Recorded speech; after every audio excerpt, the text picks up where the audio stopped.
Good day everyone, and welcome to day 23 of my 31 days of Ghoulies Terror Reviews. Tonight I'm ending the Candyman trilogy. So this review is on the 1999 movie Candyman, Day of the Dead. This time Day of the Dead is directed by Terry Meyer, writer Clive Baker, Alfred Spitton, and Terry Meyer. The plot of Day of the Dead is the Candyman returns to try to convince his female descendant, an artist, to join him as a legendary figure. To end this, he framed her for a series of murders of her friends and associates that she has nowhere else to turn to. As previous reviews, I took my likes, disappointment, and dislikes, and of course, starting with likes. I've actually thoroughly enjoyed this one. In my opinion, this is the second best in the Candyman trilogy. The second one being the weakest. To remind me, I found he'd done a dang good job in the directing of this film. Nice editing and pacing. The story flows nicely. This time round, Candyman is in the movie a lot more than the previous movies, which is one good thing. And the kills are a lot more grisly this time as well. A lot more, a lot of gore effects. The kills are actually really gory.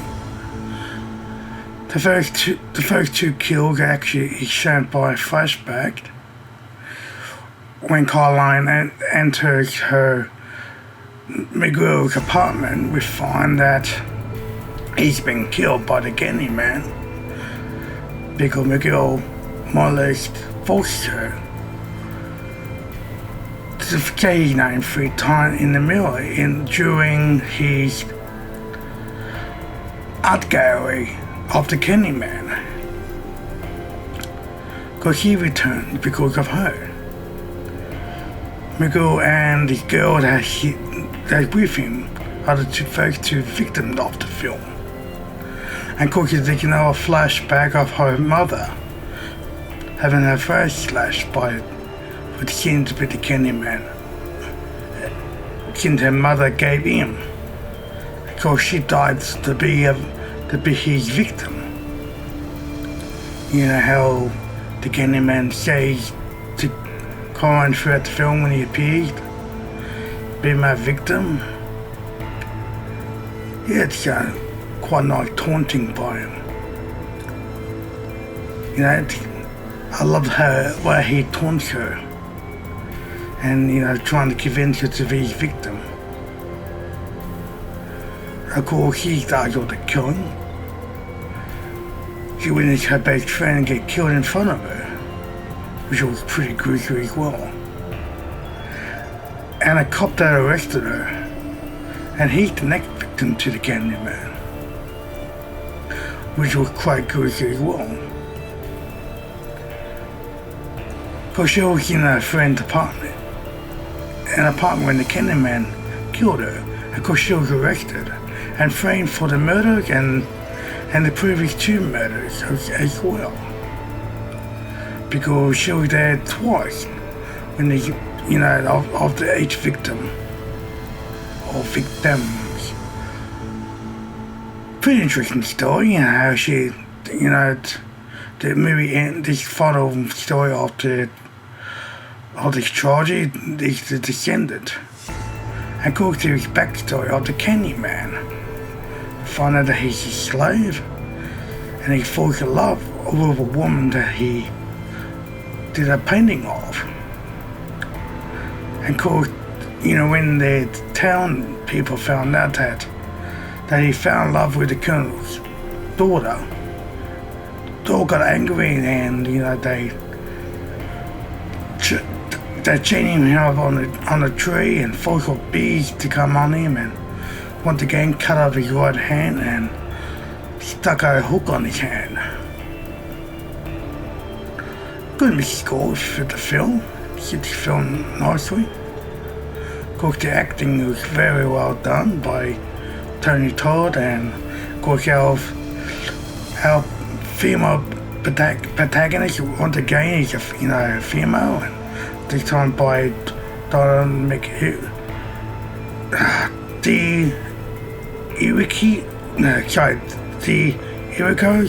As Caroline McKeever, and they were male actors for this film. I was scratching my head. I hadn't seen this guy in another movie. I had to stop the movie to just go to see what movie he was in. He turned out to be Rod from Nightmare on Elm Street. Of course, in this film, they listed him as Huso Cassia, but he played David the Last Paz. Of course, he's known as Nick Corey. It's cool to see him back in another horror movie, and I found he actually done a good job in his role, as well as the other guy who played McGuey, by Mark Addo Racer. Where's guy? Try to pronounce his name properly. And the rest of the remaining cast were actually for their job in the world. The story's nice and a good script as well. When it comes to disappointments, I mentioned in the previous film, it was slow. The Candyman only appears when needed. This goes to this film, even though Tony Todd is in a little bit more in this film, and the kills are more grisly, but it could have been a little bit more, and the story goes slow for a while as well, with nothing really going on. Of course, cops come involved in these murders, and how the similar story to the other films that the female protagonist gets framed for the murders and gets arrested, and the cops wanted to figure her backstory and found out that her family had been killed by the Candyman, and of course no one doesn't believe the story and think she's the one that killed. That cop played by Wade Williams, Samuel Kraft, he tries to tackle her in the movie, and the detective arrives at the right time and shoots him. And then now the cops think that he's the one responsible for the kills. Disappointments? Dislikes? None. So when it comes to the verdict of Candyman, Day of the Dead, what I like the most are the grisly kills. The more gore than the first two. Some are, shown in flashbacks, but two kills were very nice. But she was knocked out unconscious, and she waked up with a group of people or gang members, all killed by the Candyman, but one of the female gang members was stupid enough to be summoned to him, because all die as well. I thought that could have been shown a little bit. They can know disappointment as well. The story's good, the script's good. One of the now good shout was the acting of the main cast members, particularly Donna DeRisco. Tony Todd did a good job as well, and caused Nick Corey, Corey, C-O-R-R-I. Sorry, I tried to say his name probably just spelled out. I thought I did a good job in this film as well. Good music score for the film. And I found this the second best movie in the Candyman trilogy. So, give me the same score as the first movie, which will be an 8 out of 10. Thank you for checking out my day 23 of my 31 days of Ghoulies Tower reviews.